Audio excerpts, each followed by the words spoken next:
Questão aí de primeiros socorros, ela diz, olha, enquanto se aguarda por socorro especializado para atender a vítima que apresenta queimaduras, é procedimento adequado aplicar, esse negócio de aplicar em queimadura, algodão embebido em álcool.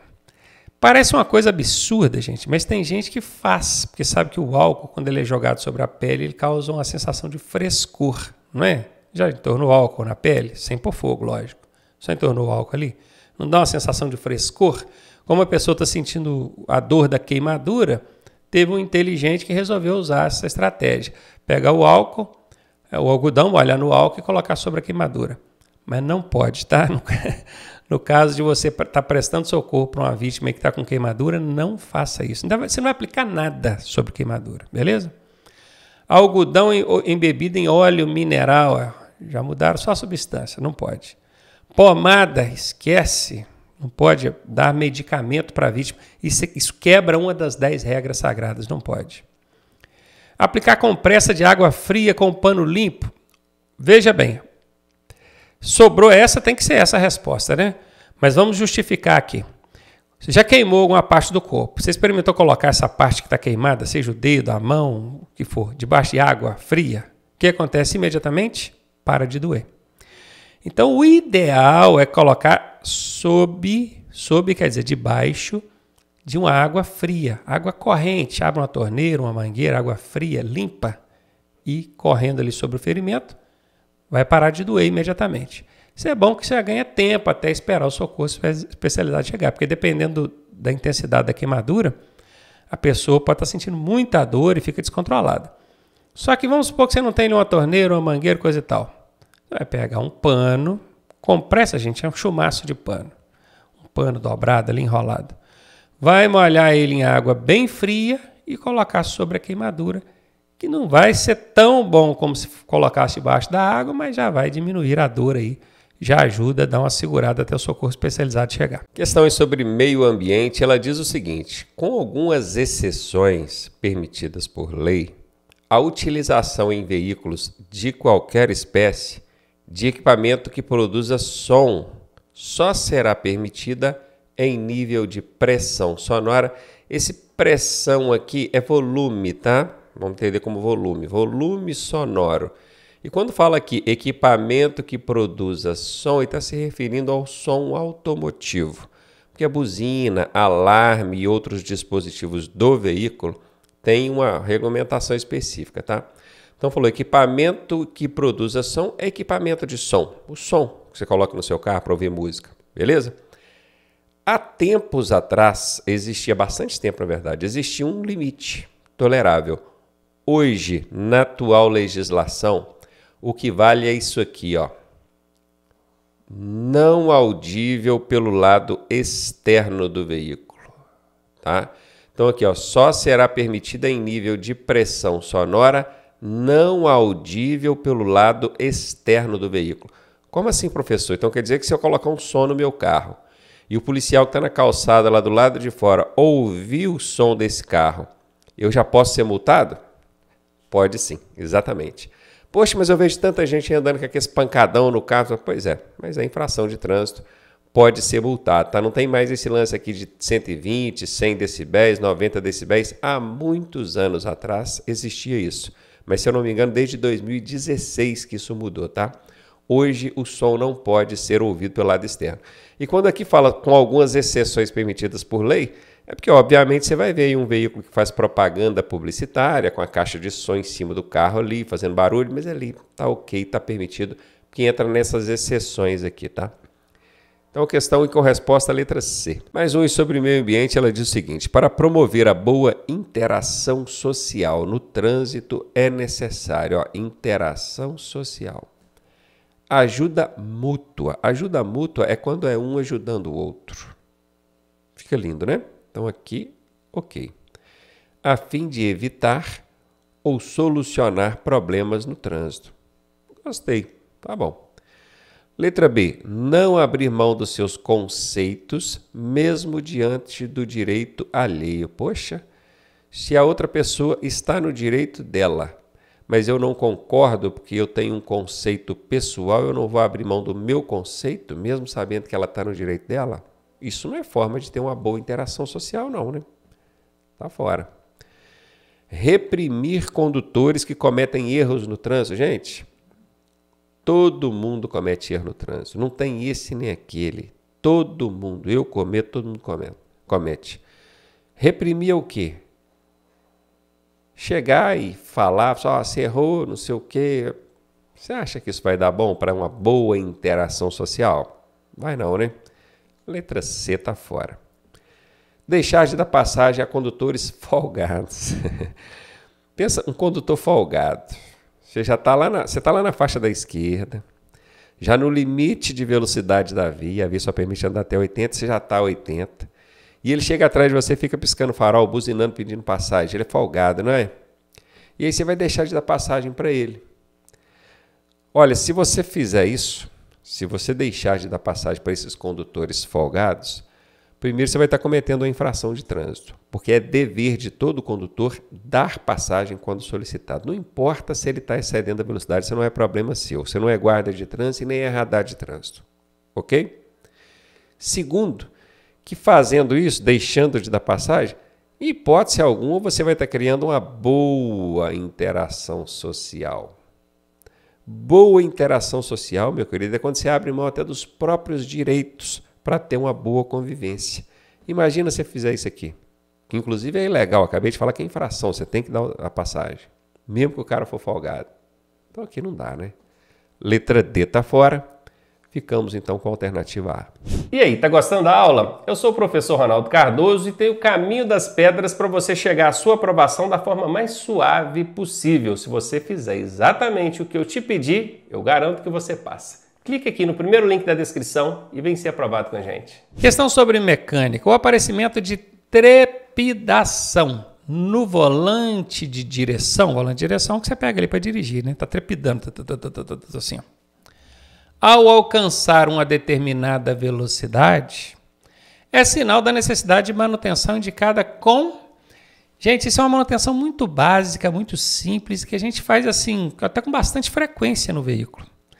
Pelo menos a cada 6 meses a gente precisa fazer, ou então quando você coloca pneus novos no veículo, você tem que fazer essa manutenção, que é essa aqui, ó, quer ver? Ó, balanceamento das rodas. Essa é a resposta.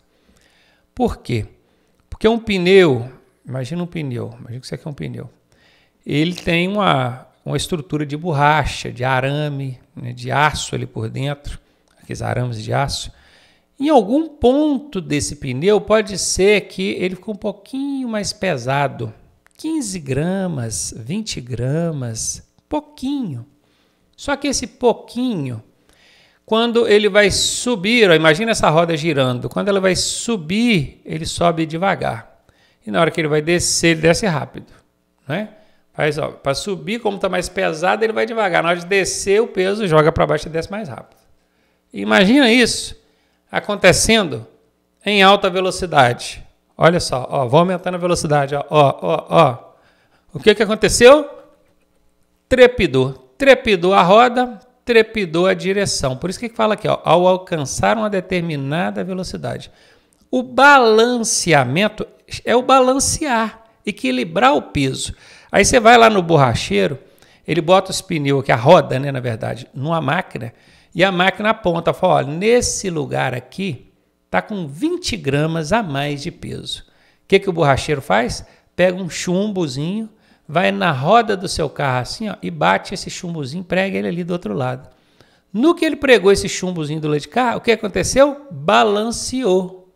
Agora o mesmo peso tem do lado de cá, tem do lado de lá. Essa roda vai ficar trepidando na hora que o veículo atingir aquela velocidade de 60, 80 por hora? Não. Entendeu o que é balanceamento?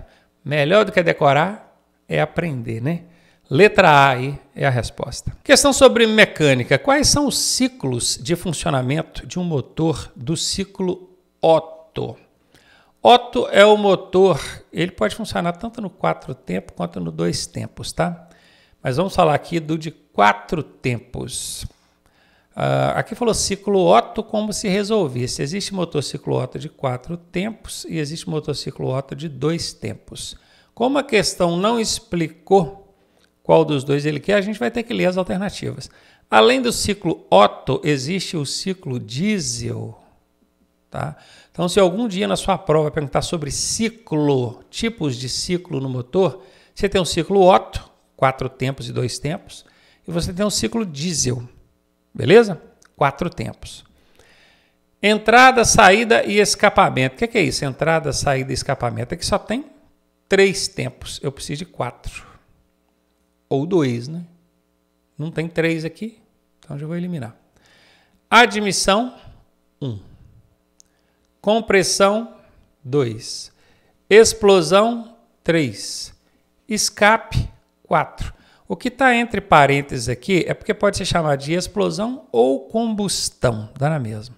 Aqui é a mesma coisa, escape ou exaustão, pode cair de um jeito ou de outro, tá?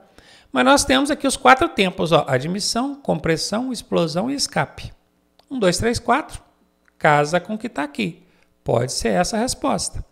Vamos ver o outro. Entrada, injeção e queima. Opa, só tem 3 tempos. Não existe motor de 3 tempos. Ou é 4 ou é 2. Está fora. Injeção, queima e admissão. Só tem 3 tempos. Não existe motor de 3 tempos. Ou é 4 ou é 2. Está fora. Qual é a resposta? Letra B de bola. Eu gosto sempre de explicar um pouquinho o conceito do que a questão está pedindo, para evitar de você simplesmente decorar a questão. Você aprendendo aqui o conceito, se o Detran mudar um pouquinho o jeito de perguntar, você consegue responder, porque você não decorou, você aprendeu. Então, se não entendeu, volta a questão, assiste de novo, beleza? Questão sobre primeiros socorros, e ela traz o seguinte: vítima presa ao cinto de segurança está inconsciente dentro do veículo. Qual a primeira providência nesse caso? Preste atenção que aqui está perguntando qual a primeira providência. Você chegou, acabou de encostar o seu veículo e percebeu que tem uma pessoa inconsciente, ela está apagada e presa ao cinto. Qual que é a primeira coisa que você vai fazer? Sinalizar o local e chamar o resgate? Bom, isso é sempre muito bom, né? Sinaliza o local para evitar que outros veículos venham se envolver ali naquele sinistro. E chamar o resgate. Avisar as autoridades também, né? Por meio dos telefones 190 ou 192, que é PM ou Polícia Rodoviária Federal, 191, desculpe. 190 é PM, 191 PRF. 192 SAMU, 193 COBOM. Então, os dois primeiros números, o 190 e o 191, são autoridades. Polícia, né? O 192 e o 193, socorro especializado, que é o SAMU e o bombeiro. Então, aqui, ok, letra A aí, bacana. Ou seria retirar o cinto de segurança dessa pessoa? Ah, peraí, primeiro eu vou lá, vou soltar o cinto de segurança dela. Não, não é um procedimento, até porque o quadro dela aqui apresenta-se de inconsciência, ela está apagada, e não é tirando o cinto que vai resolver o problema. Em alguns casos, você pode até piorar, porque o cinto vai prendendo ela ali, você vai, solta, ela cai numa posição inadequada, dá um entorce na coluna, que já pode estar lesionada ou coisa do tipo. Então, o fato dela estar ali no banco do carro, presinha no cinto de segurança, é até bom, ela está imobilizada, deixa ela quieta. Você precisaria soltar o cinto de segurança se você percebesse que ela está consciente e com o cinto entrelaçado ali no pescoço ou de alguma maneira que está prejudicando a sua respiração ou coisa do tipo, aí justificaria. Pô, a pessoa não está respirando, o cinto está atrapalhando, deixa eu lá folgar o cinto, cortar ele, soltar, né? Mas não é o caso aqui. Então aqui, absolutamente fora. Retirar a vítima do veículo e deitá-la. De forma alguma, retirar a vítima de dentro do veículo só em casos extremos. O veículo está incendiando ou caiu dentro de um rio, de um lago, está submergindo na água ou está prestes a desmoronar de uma ribanceira ou coisa do tipo. Aí sim. Fora isso, deixa ele quietinho dentro do carro, tá? Se for banco reclinável, incliná-lo o máximo possível. Olha, é uma providência, né? Mas vai depender muito do caso. Vai depender muito do caso. Então, não dá para afirmar isso aqui enfaticamente, não. O banco é reclinado, então deixa eu deitar esse banco o máximo que eu puder. Tudo bem. Em alguns casos, pode até ser que isso caiba. Mas se você tiver que escolher entre, primeiro, sinalizar o local e chamar o resgate, ou reclinar o banco, qual das duas você acha que é mais importante? Letra A, não tenho dúvida. Questão sobre primeiros socorros, e ela pede para marcar, olha, assinale a opção incorreta. Esse assinale é marcar, tá? Marque a opção incorreta. Isso que ela está querendo dizer. O pulso é a distensão de uma artéria palpável que se repete conforme os movimentos de contração e dilatação do coração. Exatamente isso. Pulso é a distensão de uma artéria palpável. Artéria, a gente tem veia e tem artéria. A artéria é por onde o sangue é projetado. O coração contrai e projeta o sangue ali pelas artérias. Então você encontra um ponto onde você consiga sentir essas artérias e coloca ali os seus dedos indicador, médio, anular, esses três aqui, ó. Nunca o polegar, tá? O polegar tem pulsação própria, ele te engana. Às vezes você está sentindo o seu polegar pulsar e está achando que é a artéria da pessoa. Então não usa o polegar, não. Usa esses três dedos aqui. Pode ser aqui no punho, pode ser no pescoço, na testa aqui, na virilha. Onde você conseguir encontrar uma artéria palpável, coloca ali os três dedinhos em cima, você vai sentir a artéria pulsando. E é exatamente isso. Então quer dizer que o pulso é a distensão, porque a onda de distensão do sangue que é projetado pelo coração chega lá na artéria e você sente ele pulsando. Então é a distensão de uma artéria que se repete conforme o movimento do coração e dilatação do coração. Sua frequência varia conforme a idade da pessoa. Bom, eu sei que quando eu estou medindo ali a pulsação, tentando perceber o pulso da pessoa, eu fico contando ali para saber se está dentro do normal ou não. Aí o que é o normal? Depende da idade, né? O fato é, quanto mais jovem for a pessoa, maior o ritmo de pulsação. Um recém-nascido, por exemplo, pode ter aí 140, 150, até 160 pulsações por minuto. É mais de 2 por segundo. Um adulto, ele vai ter ali em média 80 a 100. 100 seria mais ou menos adequado. Quase 2 por segundo. Um idoso já vai ficar ali na faixa de 80 para baixo. 60, 70, 80 pulsações por minuto. Percebe que conforme a pessoa vai ficando mais velha, o ritmo de pulsação vai diminuindo. Uma clara evidência de que a máquina biológica, né, o corpo dela está, com o passar do tempo, diminuindo a frequência, até que num dia para e morre. Então lembre-se disso, quanto mais jovem, maior pulsação. Quanto mais idoso, menor pulsação. Então a frequência varia conforme a idade. Vou marcar ela? Não, porque a questão está pedindo a incorreta. Essa aqui eu já eliminei. Um ritmo irregular pode ser patológico. O que é patológico? É uma doença que a pessoa tem. Está irregular aqui. Então quer dizer que ela está com... Isso representa algum problema ali em consequência do acidente, do sinistro? Não necessariamente.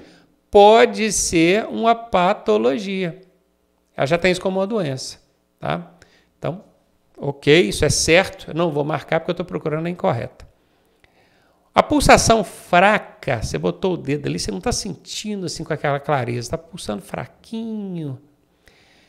Pode indicar uma hemorragia? Hemorragia é perda de sangue. Sim, pode sim. Porque o que faz pulsar? É o sangue sendo projetado na artéria. Se a pessoa tem uma hemorragia, o que está acontecendo com ela? Ela já perdeu sangue. Em alguns casos, ela já pode ter perdido muito sangue. Se ela perdeu muito sangue, essa pressão ali do sangue vai diminuir. É como se fosse uma mangueira d'água. Se tem muita água, dá muita pressão. Se tem pouca água, sai aquela água escorrida, não tem tanta pressão. O sangue faz a mesma coisa dentro das artérias. Então, a pulsação fraca pode ser uma hemorragia, que nada mais é que perda de sangue. Perdeu sangue, tem pouco sangue. Pouco sangue, pulso fraco. Isso é verdade. Eu estou procurando a incorreta, então não posso marcar essa. Letra D agora. Ao verificar o pulso, devemos utilizar os dedos polegar. Opa, achei um problema. O polegar, não. Expliquei aqui no início da questão que o dedo polegar tem pulsação própria. E às vezes ele te engana, você bota o polegar lá, acha que a pessoa está pulsando, na verdade o que está pulsando é o seu dedo.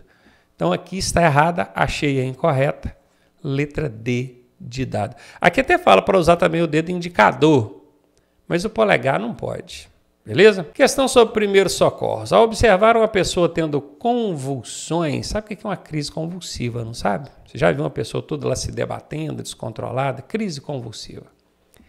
Deve-se, ou seja, o que a gente deve fazer quando vê uma pessoa numa condição dessa?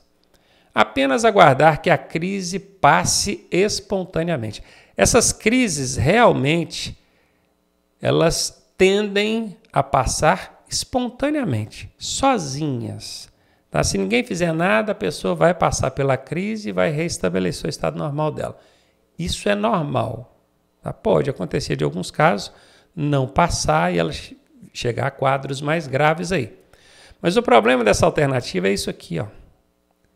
É o apenas. Apenas é uma casca de banana. Eu já ensinei para os meus alunos que quando tem uma casca de banana numa alternativa, é 90% de chance dessa alternativa ser falsa. E nesse caso é falsa. Porque tem outras coisas que a gente pode fazer por essa vítima. Por exemplo, quando ela está ali em crise convulsiva, ela fica toda se debatendo, os braços, as pernas, a cabeça. Vai que numa dessa ela bate a cabeça na ponta de uma pedra, de um meio-fio, se ela está caída ali na rua, por exemplo. Pelo menos amparar a cabeça da vítima, coisa assim, você precisa fazer. Não é simplesmente chegar lá, cruzar os braços e ficar olhando a pessoa. Ok? Então, apenas não cabe bem aqui. Letra B. Abrir a boca da vítima, colocar um pano entre os dentes dela para evitar que ela morda a língua. É muito comum a gente ver pessoas abrindo a boca de uma vítima em crise convulsiva para puxar a língua dela para fora. Não faça isso por vários motivos. Primeiro, porque ela está tendo contrações musculares muito fortes e numa dessa, no que se abre a boca e enfia o dedão lá dentro, ela pode contrair a mandíbula e morder muito forte no seu dedo, e aí as consequências a gente não sabe, né? Segundo, que não é sempre que a língua dela vai voltar para dentro da glote, impedindo a passagem do ar. Se isso acontecer, aí tudo bem. Você pode ali calçar o canto da boca dela com um pano torcido, alguma coisa que não seja rígida, que senão ela vai morder, vai machucar a boca dela, né? Mas que consiga calçar para você puxar a língua ali sim. Mas esse é se houver um caso de obstrução da traqueia aqui, por conta da língua ter virado. A questão aqui não falou nada disso, só falou que ela está em crise convulsiva. Então calma, não precipita não, tá? Isso aqui, por enquanto, não é uma ação a ser adotada, sendo que a questão não apresentou esse quadro de língua voltada para dentro da glote, obstruindo a passagem do ar. Não falou nada na questão, então deixa para lá. Letra C. Pedir ajuda de outras pessoas para imobilizá-la, segurando-a firmemente contra o chão. Eu falei agora há pouco que segurar a cabeça para evitar que ela bata numa ponta de pedra, alguma coisa machucar. Tudo bem, a cabeça, sim. Mas não tente conter toda a pessoa, um segurando em cada braço, outro segurando em cada perna, prendendo a pessoa contra o chão. Inclusive, isso é um procedimento que a gente vê o pessoal fazendo contra alguém que está em crise convulsiva e não é adequado, tá? Então, tá fora, não faça isso. Pode deixar ela se debater, desde que proteja para não bater a cabeça em lugar nenhum, né? Vamos ver a letra D aqui, ó. Proteja a cabeça, ok, contra traumas. Virá-la de lado para em caso de vômitos, o vômito não voltar para dentro da garganta. Realmente, toda vez que alguém está colocando secreção pela boca, seja saliva, alguma gosma ou vômito, você vira ela lateralmente, porque aí aquilo ali tende a sair de dentro da boca dela e não voltar para dentro das vias aéreas, obstruindo a passagem do ar. Tanto a primeira parte aqui está ok, quanto a segunda parte aqui está ok. Letra D de dado é a resposta a ser marcada. Primeiros socorros, e a questão nos traz o seguinte: assinale a resposta certa. São tipos de hemorragia. Tipos de hemorragia. Antes da gente ver as alternativas, a hemorragia ela pode ser proveniente de um rompimento de uma veia, de uma artéria ou de um vaso sanguíneo. Se ela for proveniente do rompimento de uma veia, diz então que ela é uma hemorragia venosa. Guardem isso, hein? Se ela for proveniente do rompimento de uma artéria, diz-se então que ela é uma hemorragia, isso aqui é uma seta, tá, gente? Que ela é uma hemorragia arterial. Se ela é uma hemorragia proveniente do rompimento de um vaso, um pequeno vaso sanguíneo, dizemos então que ela é uma hemorragia capilar. Capilar. O que tem a ver capilar com vaso sanguíneo? Porque capilar nos lembra cabelo. Cabelo é fininho, vaso sanguíneo é fininho. Beleza? Então nós temos as hemorragias venosas, arteriais, capilares. E essas hemorragias elas podem ser externas ou internas. O que é uma hemorragia externa? É aquela que você está vendo o ferimento e está vendo de onde o sangramento está vindo. Eu estou vendo sangrar. Por que está sangrando? Porque tem um corte aqui na mão. Essa é a externa. Aconteceu por fora do corpo da pessoa. Agora imagina que na pancada ali uma costela quebrou e o osso da costela quebrado perfurou um pulmão da vítima. Você não está vendo nem o osso da costela quebrado e nem o pulmão perfurado. Mas ela está com um sangramento interno, uma hemorragia interna. Então essa é uma hemorragia interna, onde muitas vezes você até vê o sangramento, que ela começa a colocar sangue pela boca, pelo nariz, mas não sabe a origem do sangramento. Ou às vezes até sabe, porque um profissional vê a forma que a pessoa está colocando o sangue para fora, ela sabe. Se ela estiver colocando o sangue para fora por meio de tosse, está tossindo e sai sangue misturado com ar, borbulhando, o profissional já suspeitou, opa, é uma hemorragia pulmonar. Então, às vezes, ele até sabe a origem, de onde é que está vindo o sangramento, mas ele não consegue ver o sangramento, está lá dentro, é interna, beleza? Então, a hemorragia ela pode ser externa ou interna. Esse negócio de aberta e fechada, isso aqui é para fratura, tá? Fratura, quebrou um braço, quebrou uma perna, aí sim, fratura aberta, fratura fechada. Não tem nada a ver com hemorragia. E aqui eles misturaram, né? Colocaram o externo da hemorragia com a aberta da fratura, fizeram a maionese para confundir a sua cabeça. Aqui de novo, misturaram o interna da hemorragia com o fechada da fratura, fizeram a maionese para misturar a sua cabeça. A resposta é letra A, beleza? Questão de mecânica. No sistema de arrefecimento é o sistema que cuida da temperatura de funcionamento do motor. É ele que controla, mantém o motor na temperatura adequada.